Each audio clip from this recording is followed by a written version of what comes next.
Hello class 9। आज हम करेंगे एक्सरसाइज इंट्रोडक्शन ऑफ 4.3। इसमें हम पढ़ेंगे कि how can a linear equation in two variables be represented on a graph. ठीक है जी। इससे पहले हमने पढ़ा है कि linear equation in two variables के सॉल्यूशंस कैसे ढूंढते हैं। अब उन सॉल्यूशंस को ग्राफ पे कैसे रिप्रेजेंट किया जाता है हम ये सीखेंगे। इसके लिए मैं चाहूंगा कि आपके पास आपकी बुक जरूर अवेलेबल होनी चाहिए आपके साथ, क्योंकि जैसे जैसे मैं बताता जाऊंगा आपको क्लियर होता जाएगा। अभी हम हैं पेज नंबर 70 पे। ठीक है जी। और यहाँ पे आप देखिए कि हमने एक इक्वेशन ली है x plus 2y is equal to 6। मैं इसी की हेल्प से आपको बताऊंगा linear equation in two variables को ग्राफ पे कैसे रिप्रेजेंट करते हैं। सबसे पहले देखते हैं कि यहाँ पे जो लीनियर इक्वेशन है उसकी डिग्री है 1। ठीक है। और दो वेरिएबल है मेरे पास x और y, इसके साथ एक न्यूमेरिकल कोफिशिएंट लगा है, दैट डज नॉट मैटर। सो ये बन जाती है linear equation in two variables. अब हमें linear equation in two variables के सॉल्यूशन निकालने हैं और उन्हें ग्राफ पे प्लॉट करना है। लाइक जो हम पहले करके आए थे करेंगे तो वही। ठीक है। जैसे कि मैंने आपको बताया था कि when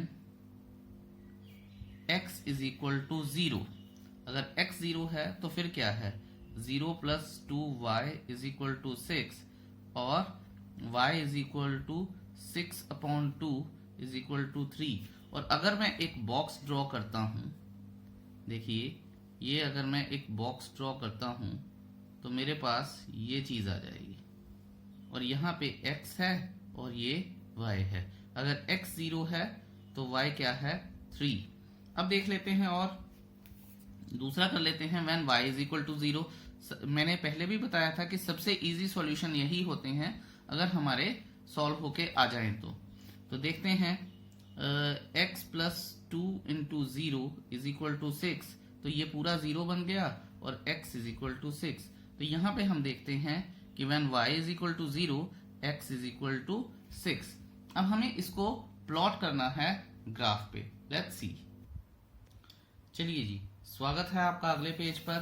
अब मैं आपको एक रफ सा ग्राफ बना के बताता हूँ। मैं तो ये रफ ग्राफ बना रहा हूँ, लेकिन आपको फेयर बनाना है और ग्राफ पेपर पे बनाना है, तो वहीं पे ही हमारा कोऑर्डिनेट प्लेन बनेगा। आई होप यू रिमेम्बर दैट। ये x डैश है, ये x है क्योंकि ये ओरिजिन है और ओरिजिन से राइट साइड पे पॉजिटिव वैल्यूज होती हैं। ये y डैश है और ये y है क्योंकि ओरिजिन है और ओरिजिन से नीचे जो है y की नेगेटिव वैल्यूज होती हैं और ओरिजिन के ऊपर y की पॉजिटिव वैल्यूज होती हैं। अब हमारे पास दो वैल्यूज हैं, एक है 0 and 3, that is x is 0 and y is 3। तो चलिए कुछ वैल्यूज लिख लेते हैं 1 2 3 4 5 6। यहाँ पे 0 1 2 3 4 5 एंड 6। ठीक है जी। ओके, ये हमने वैल्यूज लिख ली हैं। अब हमें प्लॉट करना है। पहली वैल्यू थी 0,3, तो मैं आपको बता चुका हूं कि x 0 है, ठीक है, और y 3 है, तो क्या आएगा ये आएगा। ये चीज अगर आपको नहीं समझ आ रही तो मेरे पुराने वीडियोस देखिएगा। यहाँ पे हम इसका नाम रख देंगे a पॉइंट और इसे रख देंगे 0,3। ठीक है, और ये a पॉइंट हो गया। b पॉइंट क्या है 6,0। यहाँ पे हम रखेंगे ये x की वैल्यू 6 है, जो कि पहली वैल्यू होती है वो x की होती है, और दूसरा क्या है 0, यानी y x एक्सिस पे 0 होता है 6,0, और इसका पॉइंट नाम रख दिया हमने b। अगर आप पेज नंबर अपनी बुक का 71 देखेंगे तो उस पे भी एग्जैक्टली सेम सॉल्यूशन आए हुए हैं। अब मुझे इन लाइन को मिला देना है, आप स्केल से मिलाएंगे और मैंने ये लाइंस मिला दी हैं।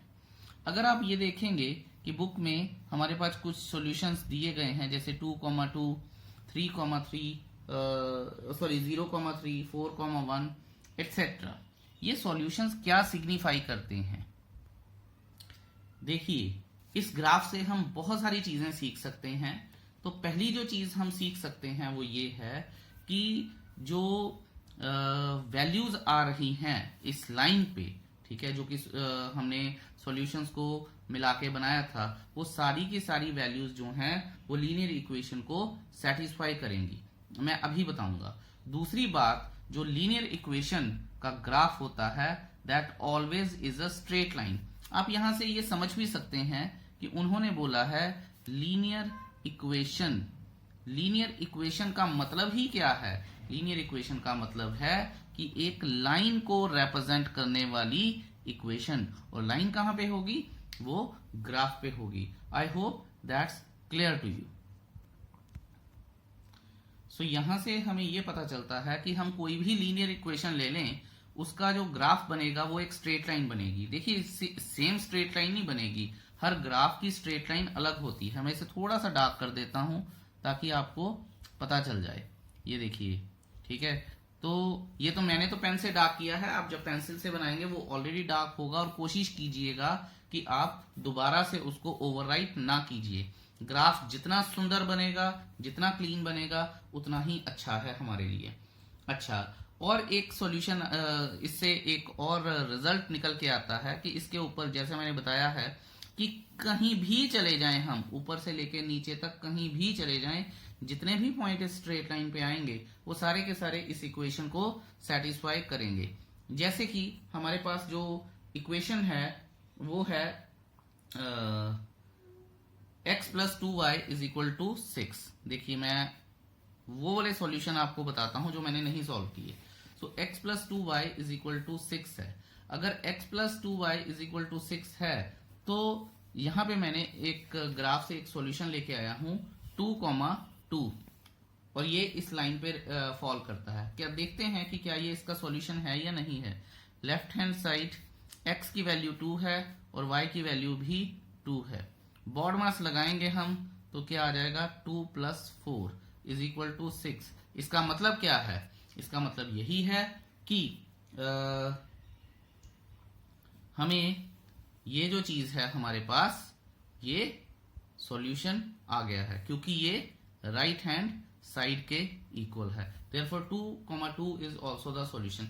एक और चीज निकल के आती है, ये चीज निकल के आती है कि बाकी जितने भी पॉइंट बचेंगे जो इस लाइन पे नहीं होंगे वो इस लाइन का सॉल्यूशन कभी नहीं हो सकते। मैं आपको करके बता देता हूं। जैसे मुझे दिख रहा है 1,1 इस लाइन पे नहीं है। देखते हैं कि क्या ये इसका सॉल्यूशन है भी है या नहीं है। 1,1 के लिए मैं लेफ्ट हैंड साइड उठाता हूं। So 1 plus 2 into 1 is equal to 1 plus 2 is equal to 3 which is not equal to 6। Therefore ये जो रिजल्ट निकल के आता है कि जो लाइन पे हैं वही इस इक्वेशन के सॉल्यूशन हैं, अदरवाइज और कोई भी सॉल्यूशन इस इक्वेशन पे नहीं हो सकता। I hope that's clear to you. अगर फिर भी कोई इशू है प्लीज मुझे जरूर पूछिएगा। यहां से हम 3 इंपॉर्टेंट रिजल्ट निकाल के लेके आए हैं, ठीक है। आप चाहें तो पॉज करके नोट कर सकते हैं, चाहें तो सुन के पॉज करके नोट कर सकते हैं, लेकिन नोट जरूर कीजिएगा, अच्छे पॉइंट्स हैं। रिजल्ट क्या है? पहला रिजल्ट है every point on the line is a solution of the equation, जैसा कि मैं आपको ऑलरेडी बता चुका हूं। दूसरा पॉइंट हमारे पास क्या है? The graph of the linear equation, जो लीनियर इक्वेशन हमें दी है, is always a straight line. और तीसरा हमारे पास जो सबसे इंपॉर्टेंट पॉइंट है, any other point which does not lie on the line is not the solution of the given equation। और वो इक्वेशन कौन सी है? which represents the line। I hope ये तीनों पॉइंट्स आपको क्लियर होंगे, और मैंने वैसे भी ऊपर डिस्कशन की है। एक और बात याद रखिएगा, प्रीवियस वीडियो में मैंने आपको बताया था कि हमारे पास एक इक्वेशन होती है, एक पॉलिनोमियल होती है, राइट। लेकिन मैं आपको बता दूं कि जो ग्राफ पे आता है वो हमेशा लीनियर इक्वेशन होती है, ठीक है। 3 चीजें मैंने बताई थी, एक्सप्रेशन, पॉलिनोमियल और इक्वेशन, लेकिन जो ग्राफ रिप्रेजेंट करेगी वो सिर्फ क्या होगी? लीनियर इक्वेशन होगी। I hope that's clear to you. अब आप इसे चाहें तो नोट कर सकते हैं। चलिए अब आगे चलते हैं। तो अभी तक हमने ये सीखा है कि अगर कोई equation ax plus b y plus c is equal to 0 की फॉर्म में हो, where a and b are not equal to 0, तो वो क्या है, वो लीनियर इक्वेशन है। और लीनियर इक्वेशन को जब हम कोऑर्डिनेट एक्सिस पे यानी ग्राफिकली रिप्रेजेंट करते हैं तो जो एक लाइन बनती है, जैसे कि ये वाली एक लाइन बनी है, इसे क्या बोला जाता है, the graph of the linear equation. I hope that's clear to you and this always is a straight line. अब हम करते हैं अगले पेज पर जाके एग्जाम्पल नंबर 5। Let's see. चलिए जी, क्वेश्चन नंबर 5 पे आ गए हैं। स्टेटमेंट बहुत छोटी है, एक बार पढ़ देता हूं आपके लिए। Given that given the point 1,2 find the equation of a line on which it lies, how many such equations are there. देखिए बच्चों, ये छोटा सा क्वेश्चन है, लेकिन वो कहते हैं ना, छोटा पैकेट बड़ा धमाका, ये वही है। बहुत सारी चीजें हैं इसमें सीखने के लिए। देखिए, सबसे पहले मैं आपको छोटा सा एक ग्राफ प्लॉट करके बताता हूं। ये हमारे पास एक्स एक्सिस है, ये हमारे पास वाई एक्सिस है। यहां पे मैं रफली समझने के लिए कुछ ऐसा ड्रॉ कर लेता हूं, 1 2 3, लेट इट बी। उन्हें बोला है x का 1 है और y का 2 है, x का 1 है y का 2 है, समवेयर हेयर। लेकिन यहां पे आप ये बात समझिए कि उसने सिर्फ एक पॉइंट दिया है। अब उसने बोला है कि find the equation of a line on which it lies. और हमें देखिए, लाइन तो इधर भी जा सकती है, लाइन इधर भी जा सकती है, लाइन ऐसे भी आ सकती है, मुझे तो नहीं पता इस पॉइंट से। तो इसका मतलब क्या है कि इस पॉइंट से तो काफी सारी लाइंस निकल सकती हैं, ऐसे ऐसे। मतलब यहां से आप किसी भी, अगर आपको याद हो, आपने 6th क्लास में पढ़ा है क्या है कि पॉइंट इज अपना विड्थलेस थिंग, ठीक है, जिससे हम कोई कहीं पे भी कोई भी डायरेक्शन में लाइन ड्रॉ कर सकते हैं। तो बड़ा आसान है। लेकिन इस सारी चीज से हमने समझा क्या है, इस सारी चीज से हमने समझा है कि there are many linear equations which are possible. देखिए, मैं आपको बताता हूं, ध्यान दीजिएगा, x का 1 है और y का 2 है इस पॉइंट के लिए, ठीक है। अब मैं एक लीनियर इक्वेशन बनाता हूं और आप मुझे बताइएगा, do you agree with that x plus y is equal to 3, is it okay? अगर x का मैं 1 ले लूंगा, y का मैं 2 ले लूंगा, तो left hand side right hand side के बराबर आ गई, बिल्कुल ओके है, कोई दिक्कत नहीं है। अगर अब मैं एक और इक्वेशन लेने जा रहा हूं,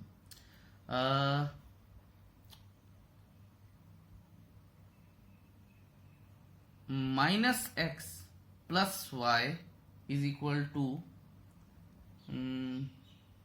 1 आएगा। देखिए, दोबारा से पॉइंट्स वही हैं, ठीक है। x की वैल्यू 1 ले लूंगा, y की वैल्यू 2 ले लूंगा, दोनों को मैं सॉल्व करूंगा तो मेरे पास क्या आएगा, 1 आ जाएगा। बड़ी अच्छी बात है। एक आधा और उठा के देख लेते हैं कि जहां पे x की वैल्यू 1 होनी चाहिए और y की वैल्यू क्या होनी चाहिए, 2 होनी चाहिए, ठीक है। तो कुछ और भी हमारे पास निकल के आ सकता है, देखते हैं। y is equal to 2x। अगर x की वैल्यू 1 है, y की वैल्यू 2 है, left hand side right hand side के बराबर हो गया।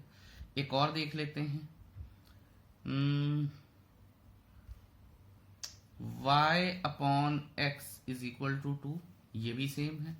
तो यहां से हमें ये पता चलता है, ये देखिए, ये लीनियर इक्वेशन, ये लीनियर इक्वेशन, ये लीनियर इक्वेशन, ठीक है। यहां से हमें ये पता चलता है कि लीनियर इक्वेशन नहीं कभी खत्म होंगी।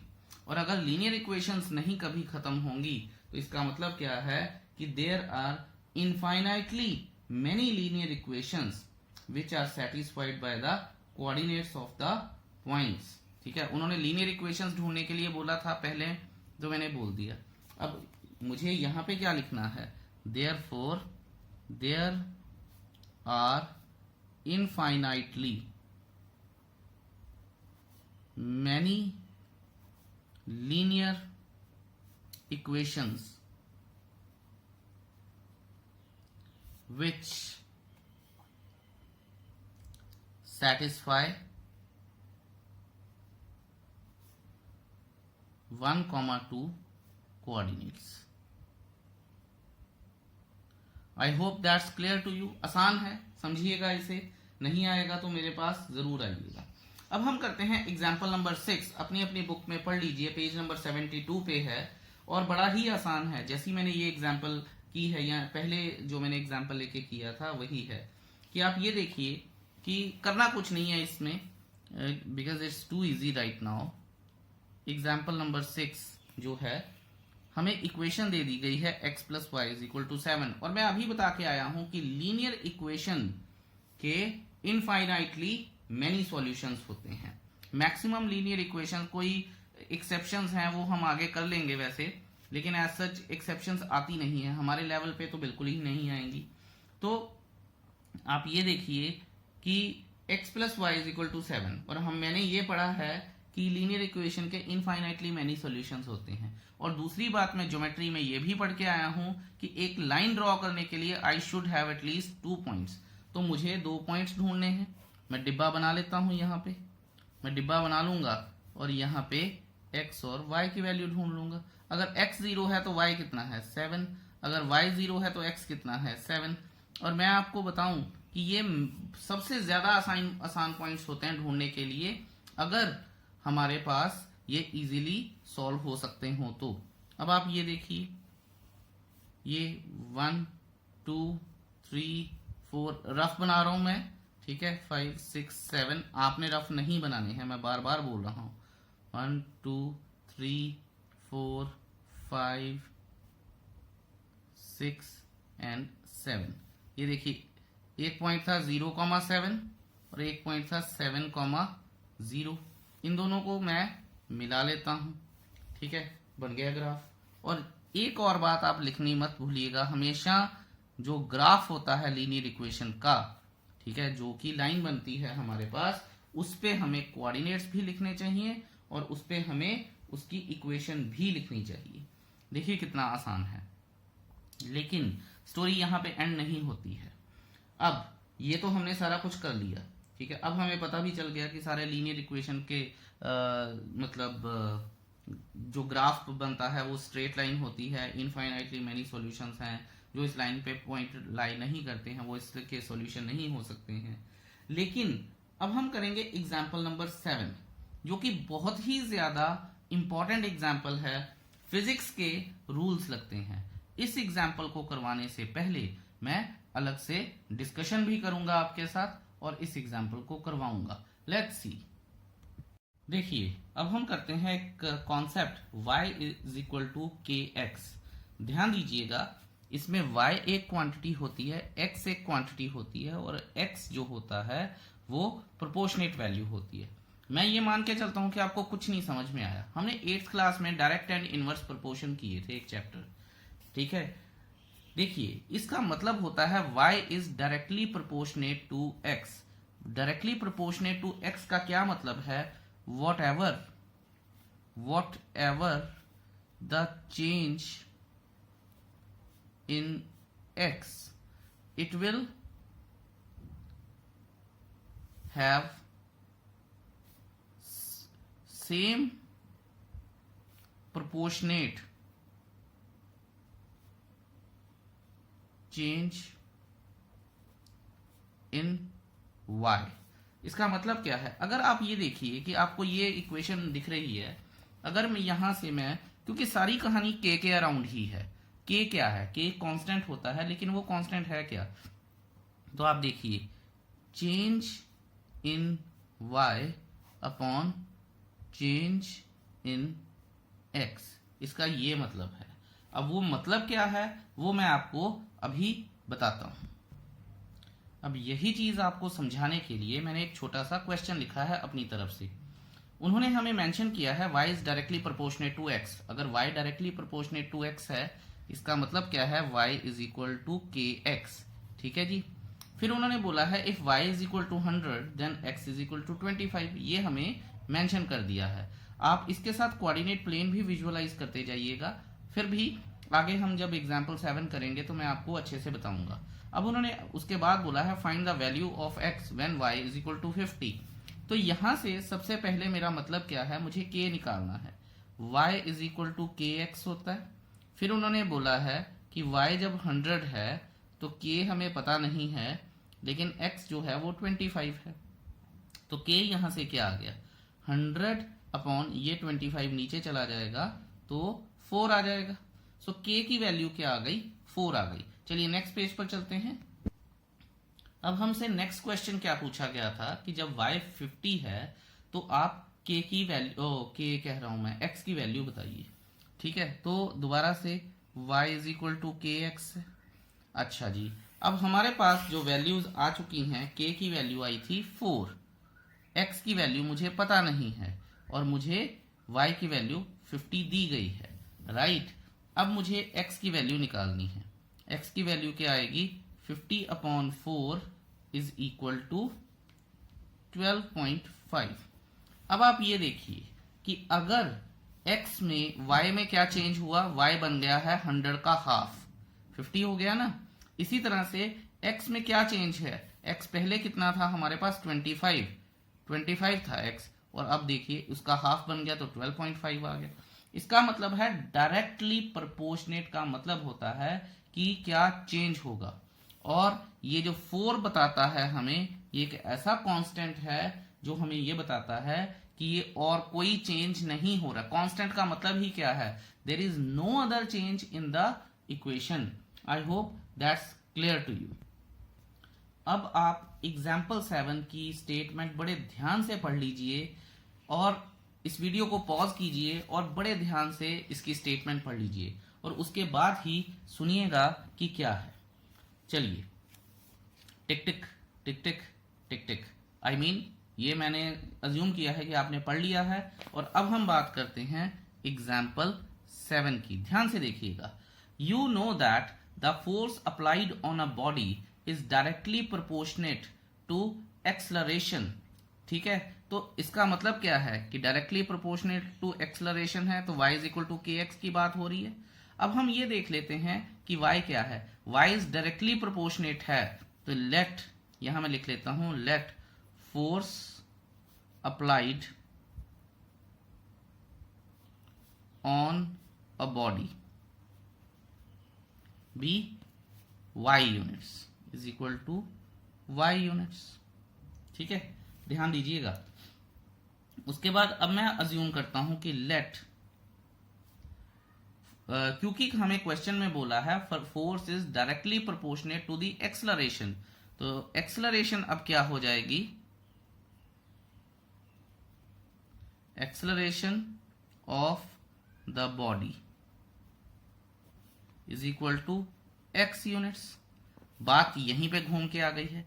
अब हमें ये देखना है कि k क्या है। अगर आपको फिजिक्स के टीचर ने अभी तक पढ़ाया होगा कि y is equal to k x है, अगर हम किसी बॉडी पे फोर्स लगाते हैं, ये देखिए मान लीजिए ये कोई बॉडी है हमारे पास, इसके ऊपर मैं इधर से फोर्स लगाऊंगा, तो जितनी मैं फोर्स लगाऊंगा, जितनी मैं फोर्स इधर से लगाऊंगा, ये उतना ही एक्सलरेट करेगा। इसका मतलब क्या है, ये बॉडी का अपना भी तो वेट होगा कुछ, तभी तो उस पर फोर्स लग रही है। तो इसका मतलब क्या है कि अगर ये चीज y है, ये चीज x है, तो फिर मास जो कि वेट है बॉडी का, वो क्या हो गया, k नहीं हो गया।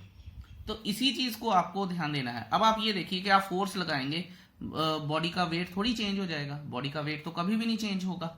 तो इससे हमें ये पता चलता है कि ये जो k है that is the mass of the body.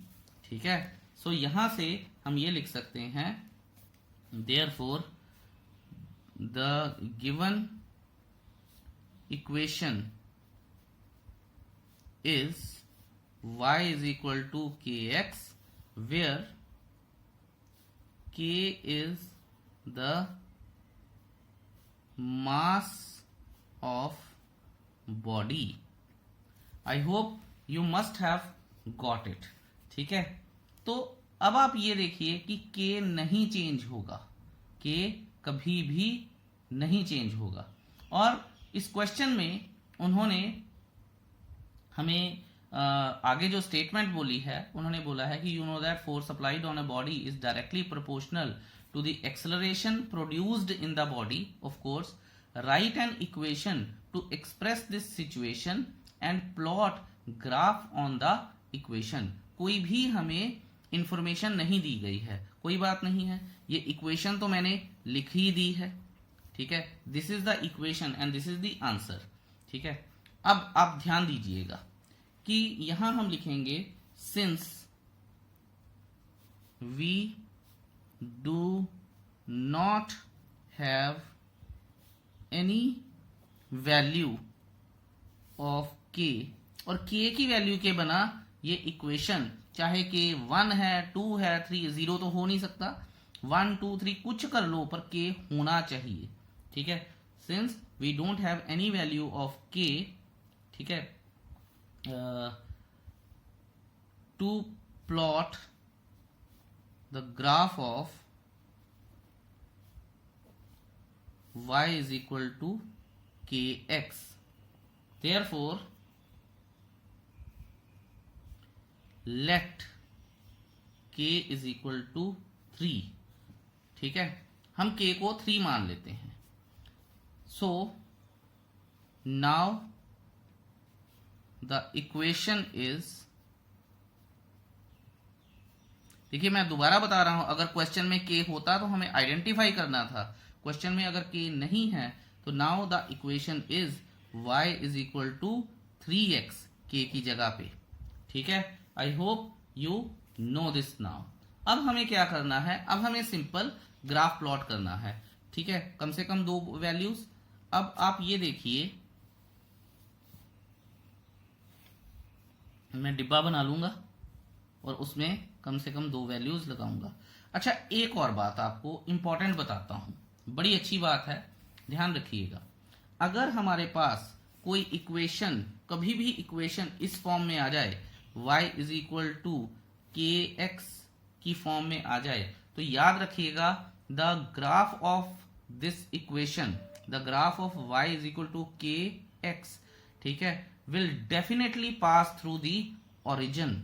कहने का मतलब क्या है कि आप सिंपली देखिए ना, ओरिजिन के कोऑर्डिनेट्स होते क्या हैं, 0 और 0, तो ये 0 0 बन गया। इसका मतलब है कि जो ग्राफ बनेगा, मैं आपको अभी बताता हूं थोड़ा सा ग्राफ प्लॉट करके, ये देखिए चाहे ऐसे हो ऐसे हो ऐसे हो कैसे भी हो, लेकिन यहां से पास होके जाएगा ही जाएगा। और जो अभी मैं ग्राफ बनाऊंगा आप देखिएगा कि वो भी ओरिजिन से पास होके ही जाएगा। लेट्स सी, देखिए x लिख दिया, y लिख दिया, अगर y 0 है तो x भी y 0 आ गया, तो x क्या मैं लिखता हूं, let x is equal to 0, तो y is equal to 3 into 0 is equal to क्या आ जाएगा, वो 0 आ जाएगा। दोनों 0 0 हो गए, एक पॉइंट तो हमारा ये हो गया।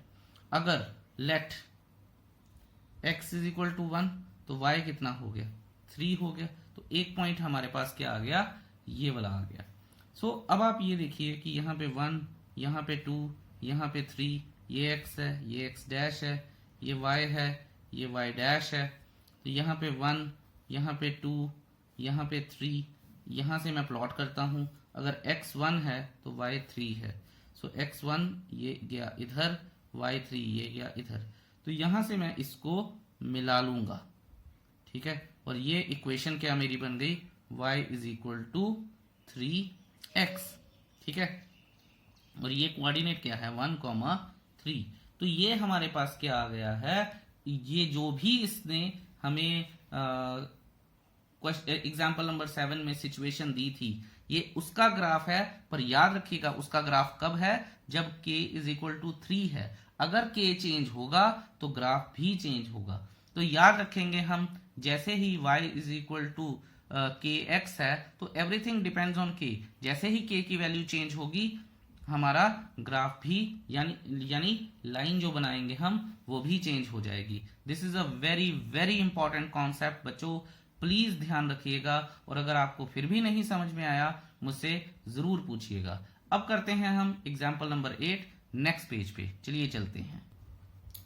चलिए जी, क्वेश्चन एग्जाम्पल नंबर 8 हमारे पास है, वो कहते हैं कि for each of the graph given in figure 4.5, ठीक है, select the equation whose graph it is from the choices given below. अब आप ये देखिए कि ये पहली फिगर का ग्राफ है मेरे पास, ये पहली फिगर का ग्राफ है, और मैं अभी आपको बता के आया हूं कि जो भी यहाँ स्ट्रेट लाइन जो है ओरिजिन से पास होगी वो किस फॉर्म में होगी, y is equal to k x की फॉर्म में होगी। अब चारों इक्वेशन में देखिए, सिर्फ सेकंड और थर्ड इक्वेशन ही ऐसी है जहां सेकंड इक्वेशन है y is equal to 2x है और थर्ड इक्वेशन है y is equal to x है। तो यहाँ पे k क्या है, 1 है, और यहाँ पे k क्या है, 2 है। अब मुझे सिर्फ ये देखना है कि k क्या है। फर्स्ट और थर्ड तो निकल ही गई, खत्म हो गई, ठीक है। अब मैं देखता हूं यहाँ पे कि मेरे पास एक यहाँ पे पॉइंट जो प्लॉट किया गया है 1,2 प्लॉट किया गया है, यानी x 1 है और y 2 है। अगर y को मैं यहाँ पे डालूंगा और x को यहाँ पे डालूंगा तो ये इक्वेशन सेटिस्फाई हो रही है। इसका मतलब जो गिवन इक्वेशन है इसकी वो क्या आएगी, y is equal to 2x आएगी। I hope that's clear to you.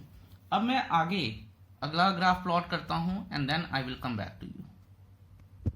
चलिए देखिए जी क्विकली, ये ग्राफ है हमारे पास सेकंड फिगर का जो कि बुक में बनाई गई है और हमें 4 इक्वेशंस दी गई हैं। हमें ये बताना है कि इन चारों में से क्या कोई इक्वेशन इस ग्राफ को रिप्रेजेंट करती भी है या नहीं करती है। यहाँ पे 0,4, 1,6 और -2,0 ये वाले हमारे पास solutions according to the graph हैं। Let's see. अब ये 4 सॉल्यूशन हमें दे दिए गए हैं। अब आप ये देखिए कि मान लीजिए मैं 0,4 पकड़ लेता हूं, तो मैं 0,4 इसमें लगाऊंगा, x को 0, y को 4, 0 + 4 4 इज नॉट इक्वल टू 0। तो ये इक्वेशन तो गई। अब यहाँ पे ये देख सकते हैं हम, ये तो ओरिजिन से होके ही नहीं निकल रहा ग्राफ, जैसा आपने देखा है। तो ये तो वैसे ही गई क्योंकि y is equal to k x की फॉर्म है and this has to pass through the origin, जा ही नहीं रही। अब आप ये देखिए कि थर्ड, इसको हम 0,4 के लिए चेक कर लेते हैं। y की वैल्यू क्या आ गई, 4। x की वैल्यू जो हमारे पास राइट हैंड साइड है वो है 2x + 4। तो देख लेते हैं कि क्या राइट हैंड साइड में भी 4 आ रहा है। तो 2 × 0 + 4 = 4। इसका मतलब 4 = 4। तो जो थर्ड इक्वेशन है that should be the solution. कोई एक वैल्यू उठा के देखनी है, ये सारी नहीं डाल के देखनी, ठीक है, क्योंकि हमारे पास ये 2 लाइंस नहीं है, एक ही लाइन है, तो एक ही इक्वेशन डाल के देखनी इनफ है। यहाँ पे भी डाल के देख लेते हैं कि चेक करके 0,4 ही चेक कर लेते हैं। ये 4 है, अगर यहाँ मैं 0 डालूंगा तो ये -4 आ जाएगा विच इज नॉट इक्वल। इसका मतलब क्या है कि हमारा जो थर्ड इक्वेशन इस ग्राफ की थर्ड इक्वेशन जो है that is the answer. I hope that's clear to you. अब करते हैं हम जो थर्ड ग्राफ है उसे। चलिए जी, थर्ड फिगर का मैंने ग्राफ बना लिया है। उन्होंने हमें ये चीजें प्रोवाइड की हैं और पूछा है कि इनमें से कौन सी इक्वेशन इसको रिप्रेजेंट करती है। अगेन बड़ा आसान है, मैं 2,0 उठा लेता हूं और इनमें पुट करके देखता हूं। 2 + 0 इज नॉट इक्वल, ये तो वैसे ही ओरिजिन से पास होनी चाहिए, नॉट, ठीक है। y की वैल्यू 2 है और x की वैल्यू 0 है। अगर 0 आ जाएगा तो y की वैल्यू 1 आनी चाहिए, नॉट। तो इसका मतलब ये रह गया है। करके देख लेते हैं इसे कि ये आएगा भी। तो इसकी y की वैल्यू तो 2 है, x की वैल्यू को मैं राइट हैंड साइड में पुट करके देखता हूं कि क्या बनता है हमारे पास। तो देखिए जी कि ये आ जाएगा 2x - 4। तो 2 × x क्या है हमारे पास,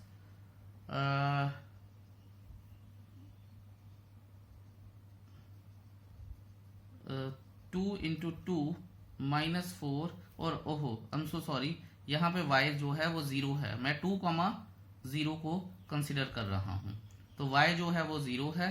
सो 2 × 2 = 4, 4 - 4 = 0। So 0 = 0. So the fourth equation represents the given graph. अब ये चीज हो गई है। I hope कि you have understood all the exercise, all the examples. Exercise 4.3 is your homework. Please do it and ask me your doubts. और I'm sure कि इस exercise में doubts आएंगे। Thank you. Have a nice day. Bye bye.